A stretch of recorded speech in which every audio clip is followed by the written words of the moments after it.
Hello, and welcome to the Meditation Center's monthly metaphysical lecture. This month's discussion is based on the scripture of Luke, chapter 9, verses 28 through 36, as read in the Common English Bible. And it reads, Jesus took Peter, John, and James and went up on a mountain to pray. As he was praying, the appearance of his face changed, and his clothes flashed white like lightning. Two men, Moses and Elijah, were talking with him. They were clothed with heavenly splendor and spoke about Jesus' departure, which he would achieve in Jerusalem. Peter said to him, "Master, it's good that we're here. We should construct 3 shrines, one for you, one for Moses, and one for Elijah." But he didn't know what he was saying. Peter was still speaking when a cloud overshadowed them. As they entered the cloud, they were overcome with awe. Then a voice from the cloud said, "This is my Son, my chosen one. Listen to him." Even as the voice spoke, Jesus was found alone, and at the time told no one what they had seen. This passage tells the story of the Transfiguration. It includes several metaphysical elements, both in symbolic and physical ways. Today, we're going to focus on the spiritual meaning of this scripture and what it means for us. A few weeks ago in one of our classes, someone asked me if I thought that people intentionally come into this life with the specific intent of experiencing tragic things. It seems like such a waste for a beautiful light to come into this world only to be extinguished by violence. And for what? It can be hard to wrap our minds around the idea that we would choose to experience horrific things like rape, murder, suicide, serious illness, or ethnic cleansing. Yet how would we learn about adversity if these things didn't happen?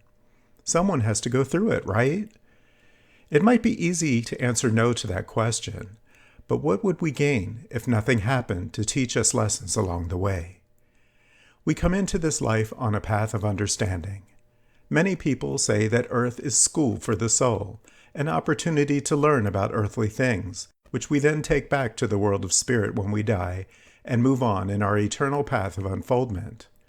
I would argue that we learn the concepts of life in the spirit side of life, and then we come here to understand what we have learned. Think of a college student who has spent 4 or more years studying and learning at his or her chosen path of education. At the end, they're handed a piece of paper that says that they've mastered a concept, and then they're sent out into the world to find a job and put that knowledge to good use. How often do we see eager young souls heading for the world of employment thinking they're fully equipped to conquer anything that comes their way, only to discover that the path of learning is only beginning? Yes, they have a lot of book knowledge, but what good does knowledge mean if you don't know what to do with it? As one of our mentors, Reverend Francis Reed Brown, puts it, lots of wonderful theories, but no practical application. The experience of putting our knowledge to use is where real learning happens. That brings us to our story in the Bible. Jesus has been teaching the concept of loyalty to our spiritual path. During this teaching, he asks the question, what advantage do people have if they gain the whole world for themselves, yet perish or lose their lives? This is like the question that was asked of me. What purpose does it serve to go through life becoming a better person or avoiding catastrophe or whatever, only for it to end before we can do something useful with what we've gained? That was the point that Jesus was trying to make to his friends, who might have been struggling, just as you might, to make sense of it. About a week later, Jesus, Peter, John, and James went up on the mountain to pray. Jesus' body began to glow, and the spirits of Elijah and Moses appeared. Jesus spoke with the apparitions, and then he found himself alone again. What happened? Well, in the tradition of spiritualism, this is an example of materialization, where a spirit of the so-called dead person forms and interacts with the living, proving the continuity of life beyond our physical death. Jesus was having a conversation with the spirits of spiritual leaders who went before him. Wait a minute, you might say. Doesn't the Bible say it's an abomination to speak to the dead?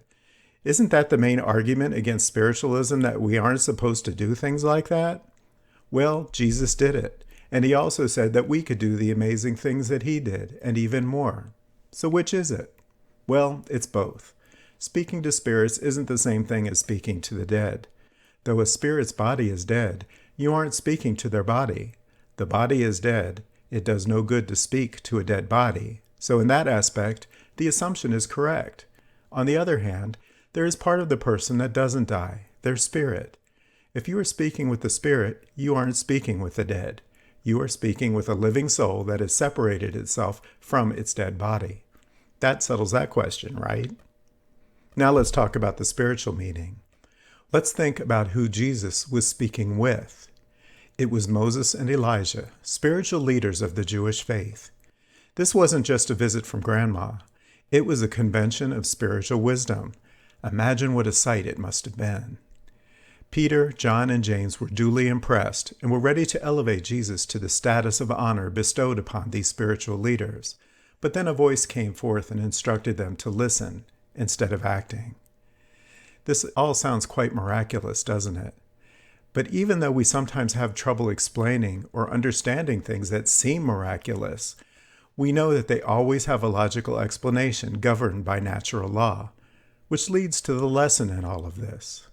So many of the stories, especially those told by Jesus, were parables, symbolic stories that teach a lesson.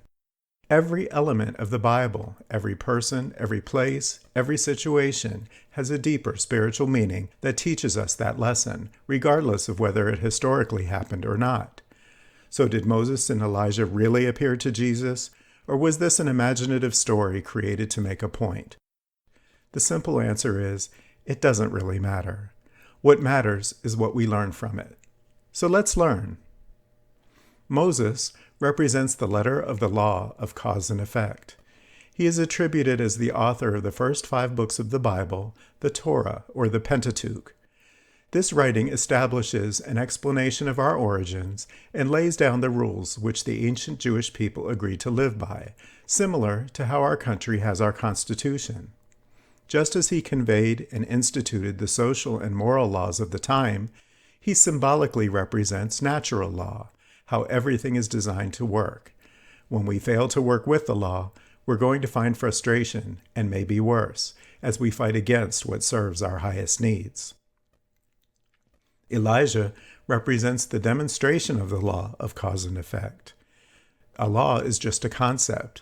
It has to be put into use to be effective. Without law, there is no order, and without order, there is chaos. Imagine what life here on Earth would be like if there were no gravity, or if the Earth didn't rotate every day, or if sound didn't fade over distance. There wouldn't be much of a life to live, would there? Jesus represents the spiritual awareness in humankind, which has a deeper understanding of the law, beyond mechanical processes.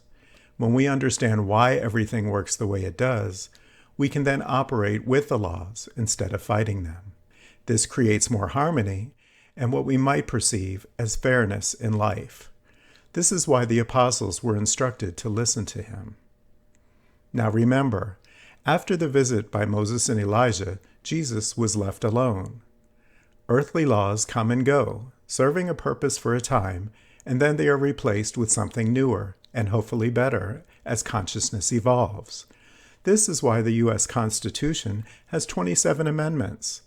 Our society has changed considerably since 1789, and the Constitution has changed with it.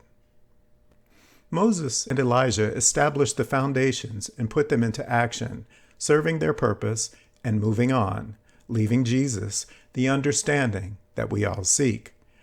Once we reach a true understanding, we no longer need to dwell on why the law is there or question its purpose. We simply make the best use of the understanding we have achieved.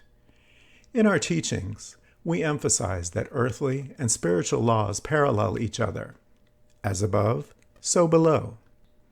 Let's take a look at who observed this sight. Just as Moses, Elijah, and Jesus represent the spiritual aspect of the law of cause and effect, the apostles who were present represent the earthly human aspects of the same law. James represents the human faculty of order, and he corresponds with Moses, the order created and enforced by the law.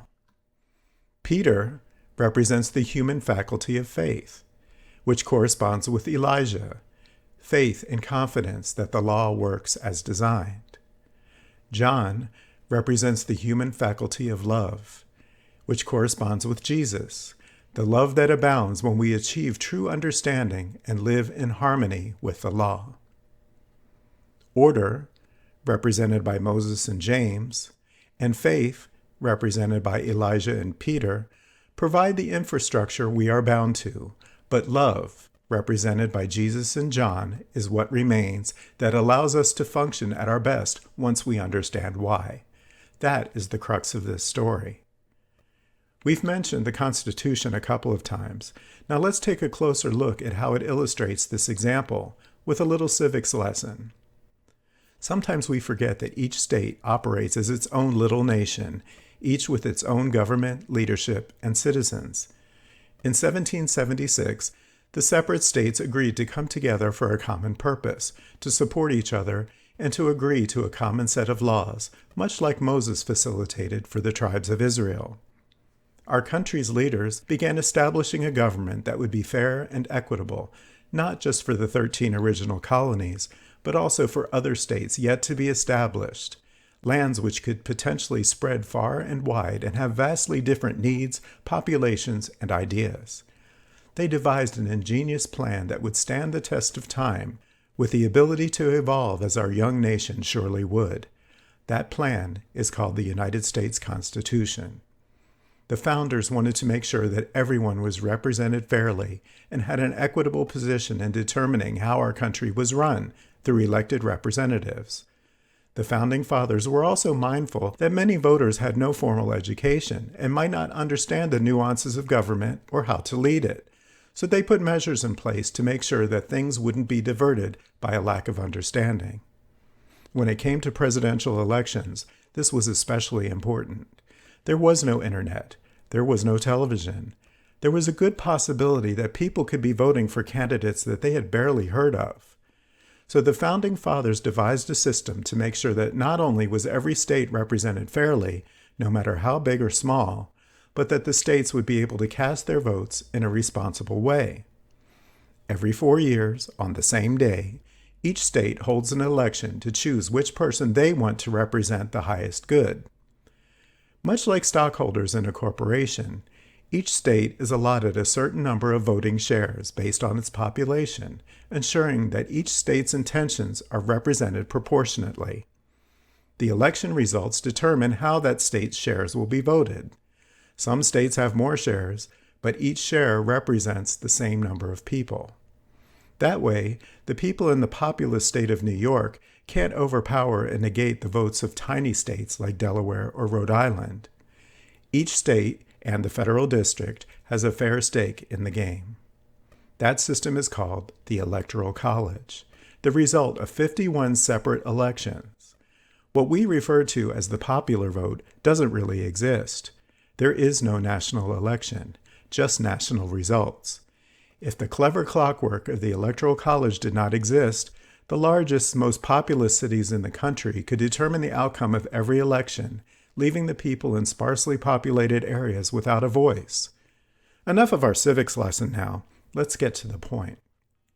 The Constitution is Moses, the law. The election process is Elijah, the law put into action. And once we understand these processes, what is left is Jesus standing alone, the understanding and appreciation of the law and why it works. A brilliant system that ensures balanced representation for the people of every state. Another example we mentioned earlier was our college student navigating life with his hard-earned degree. The college curriculum is Moses, what has been determined as necessary to be educated, or the law.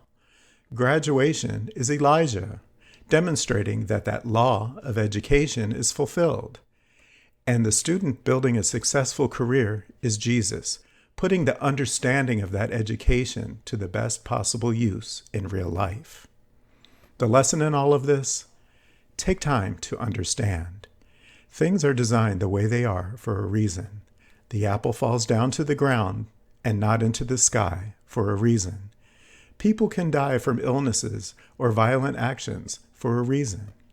Statutes and legislation exist for a reason. If none of these things existed, there would be chaos, because everyone and everything would be doing whatever it pleased without regard to anyone or anything else. No one can survive that way. So now we can answer that original question: why do people come into this life to experience horrific things? The laws of the universe, represented by Moses, were established long ago and brought order, like James.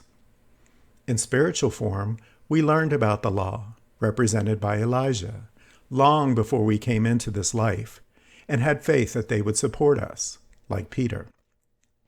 But without experiencing those things firsthand in an earthly body and an earthly brain, they are just meaningless concepts. We need to go through the challenges of life in order to achieve understanding, represented by Jesus, and appreciate them, like John, no matter how unthinkable they may seem to our human thinking. Spiritual, physical, or legislative, we have laws, and we accept that.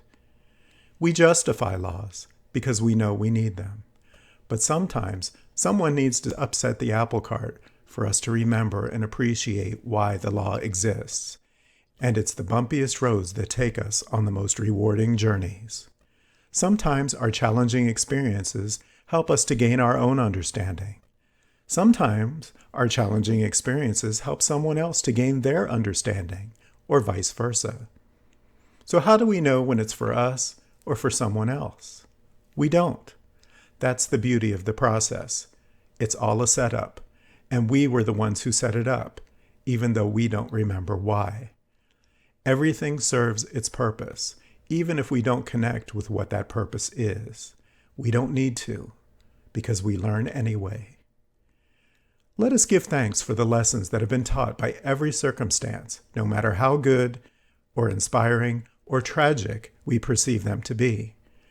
We become stronger and better prepared to understand our purpose, and anyone else involved in those situations does exactly the same thing.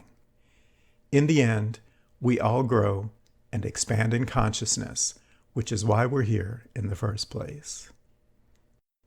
Take time to stand alone in your understanding, and your path will be well. Many blessings. For additional lectures and meditation ideas, visit our website at www.meditatewnc.org. Thank you for joining us.